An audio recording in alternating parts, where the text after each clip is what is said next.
Hai teman-teman semua, perkenalkan kami dari kelompok 2 kelas 7B SMP Ginapati, Surakarta. Pada kesempatan kali ini, kami akan menyampaikan solusi yang dapat dilakukan pada masa perubahan iklim yang sedang terjadi kali ini. Sebelum memulai, perkenalkan anggota kelompok kami. Saya Andra Pratista dari kelas 7B nomor absen 4.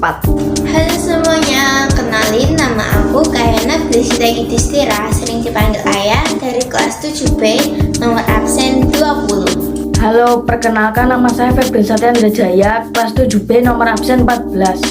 Hai semuanya, kenalin nama aku Sharonisha Sundoro, biasa dipanggil Sharon. Aku absen 27 dari kelas 7B, salam kenal ya. Pada kesempatan kali ini, kelompok kami akan menyampaikan solusi yang dapat dilakukan pada masa perubahan iklim seperti sekarang ini, yaitu kekeringan akibat kemarau. Nah, sebelum memulai, pastikan kita harus tahu dulu tentang pengertian kekeringan dan kemarau. Nah, apa sih sebenarnya kekeringan itu?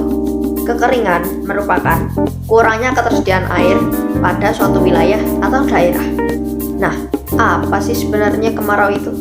Kemarau yaitu rendahnya curah hujan dan tingginya suhu pada suatu wilayah atau daerah. Untuk bahasan selanjutnya, yuk simak video kali ini. Musim kemarau adalah ketika curah hujan di sebagian wilayah Indonesia mengalami penurunan. Kondisi ini sering memicu kekeringan di beberapa wilayah di Indonesia. Kondisi kekeringan ini juga mengancam ketersediaan air untuk kehidupan sehari-hari. Para petani pun mengalami gagal panen akibat kurangnya air.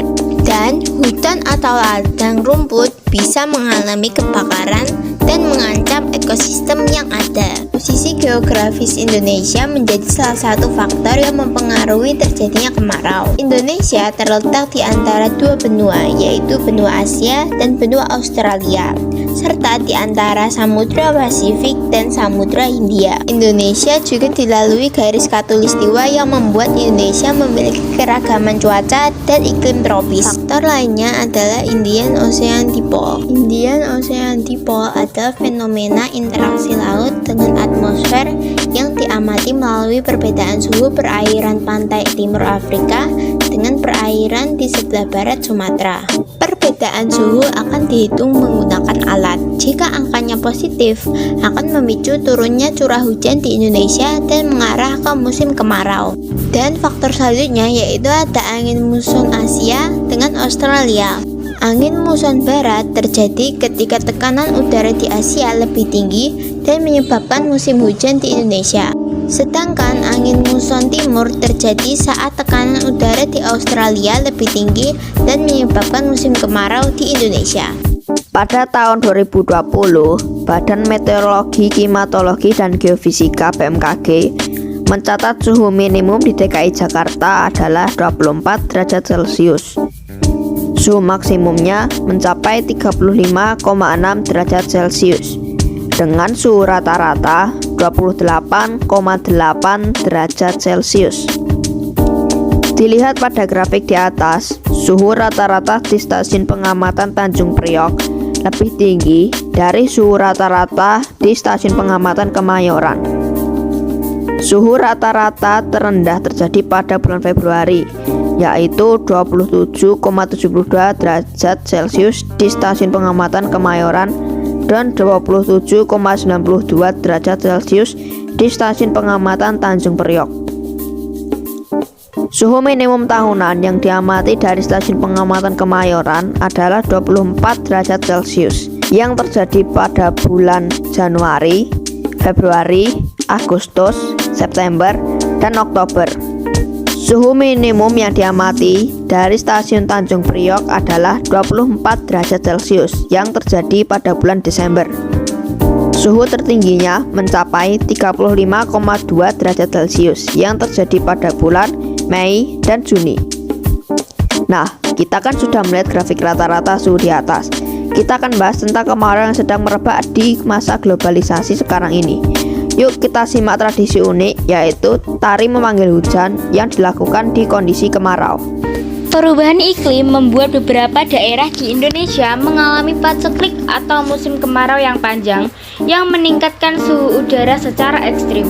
Kondisi ini menimbulkan banyak sekali permasalahan, diantaranya kebakaran hutan, dan di sektor pertanian banyak yang mengalami gagal panen karena kurangnya air untuk mengairi sawah, ladang, dan kebun mereka.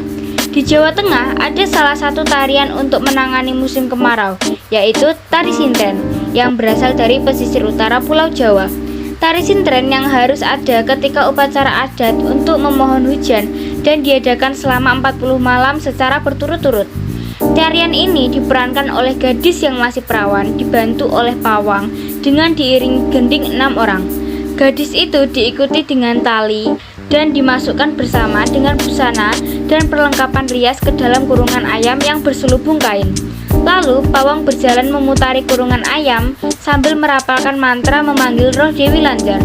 Jika pemanggilan berhasil, maka saat kurungan dibuka, sang gadis terlepas dari ikatan dan berdandan cantik, lalu menari diiringi gending. Yang unik dari tarian ini, penari menggunakan kacamata hitam, karena penari selalu memejamkan mata saat dimasuki oleh roh atau dewa. Diharapkan dengan dilakukannya tarian ini, musim kemarau segera berakhir dan hujan akan turun. Daerah tropis mengalami musim kemarau atau musim kering yang dipengaruhi oleh sistem muson.